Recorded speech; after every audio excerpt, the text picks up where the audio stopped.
Sasa ndugu zangu, kichwa cha somo, umuhimu wa neema ya Mungu katika kuishi au kulitumikia kusudi. Nini maana ya neema?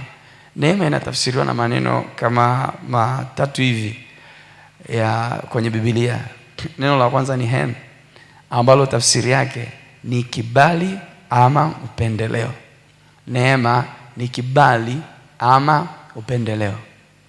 Anaposema upendeleo, maana yake unaangalia mpira wa Simba na Yanga, afu jamaa anacheza faulu anafunga, tunasemaje?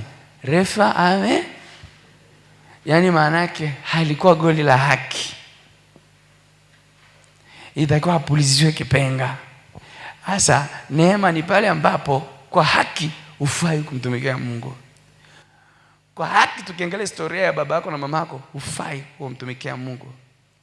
Kwa haki, tukiangalia historia ya familia yenu, ufai hata kidogo.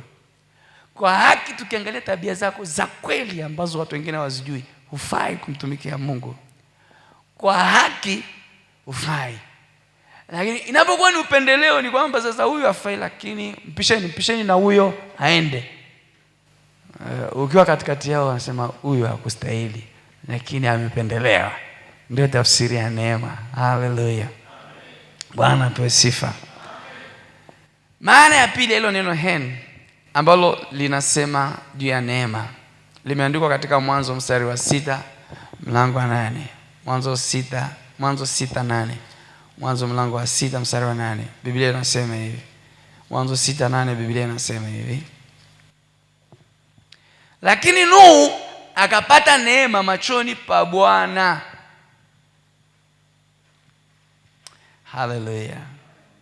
Mstari wa 6 unasema hivi: Bwana akagairi kwa kuwa amemfanya mwanadamu duniani, akahuzunika moyo. Biblia ya Kiingereza inasema hivi, and God repented. Yani Mungu akatubu. Yani unajua kutubu, akajitubia mwenyewe, akaona kama nilikosea kumtengeneza mwanadamu. Bwana akasema, nitamtupilia mbali mwanadamu niliyemuumba usoni pa nchi, mwanadamu na mnyama na kitambaacho na ndege wa angani, kwa maana na ghairi ya kwamba nimefanya. Haleluya. Mstari wa 8, lakini Nuhu akapata neema machoni pa Bwana. Tafsiri yake ni nini? Hakuna sifa yoyote ambayo Nuhu alikuwa nayo kubwa kuliko wale wengine. Mungu akapata upendo, akasema huyu tu acha nimpendelee huyu, abaki. Wakaangaliwa, ukakuta wewe ambaye hujasoma sana, lakini unapenda Bible study, unapenda sana kufundisha Sunday school, wakasema huyu ni wa darasa la 7. Huyu form 4 alipata 0. Kwani tusimchukue huyu, amemaliza form 4 alipata 2. Huyu amemaliza form 6, wasema lakini tumpeni tu huyu wa darasa la 7 aende. Maana yake neema. Haleluya. Vigezo havikidhi, ukachaguliwa wewe kwa neema ya Mungu.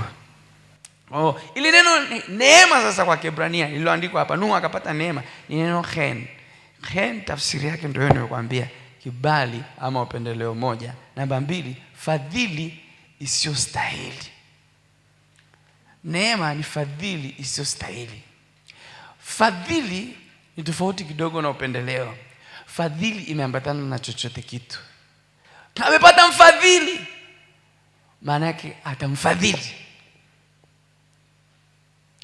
atahusika, atagharamika kwa niaba yako. Kwa hiyo katika utumishi wetu kuna neema ambayo sometimes tunahitaji kulipa gharama fulani ili tuweze kwenda, alafu Mungu analipa badala yetu. Kwa wanavyomfahamu Mungu, hayuko mtu hapa ambaye hajawahi kufadhiliwa. Hayupo. Hakuna namna utakuwa mtumishi usibebwe mahali. Ukisha kuwa mtumishi wa Mungu wa kweli, lazima kuna mahali hubebeki. Hubebeki kwa vigezo, hubebeki kwa sababu zozote, alafu unashangaa umebebwa, umepelekwa. Haleluya, haleluya. Kuna sababu mchungaji anasema sina hiyo hela. Baba na mama wanasema hatuna hela za kushoia. ndugu anasema kama umekosa kitu cha kufanya, kama ni biashara, kama nini, nitakufungulia, lakini kwa hiyo ya mapambio naomba tusizoeane. Katikati ya hayo mazingira ya kukataliwa, Bwana anainua msaada na kuambia nenda, mimi nitakufadhili. Haleluya! Hapo ndipo tunaposema neema kheri, ufadhili isiyo stahili. Umesaidiwa, ukienda unatafakari mwaka mzima, hivi alinionajionaje mpaka akaniamini kiwango hichi? Ni Mungu, neema hiyo. Haleluya! Kwa neema ya Mungu haikuambii nenda tu. Neema ya Mungu nasema nenda na nitahusika na gharama zako zote. Haleluya, haleluya.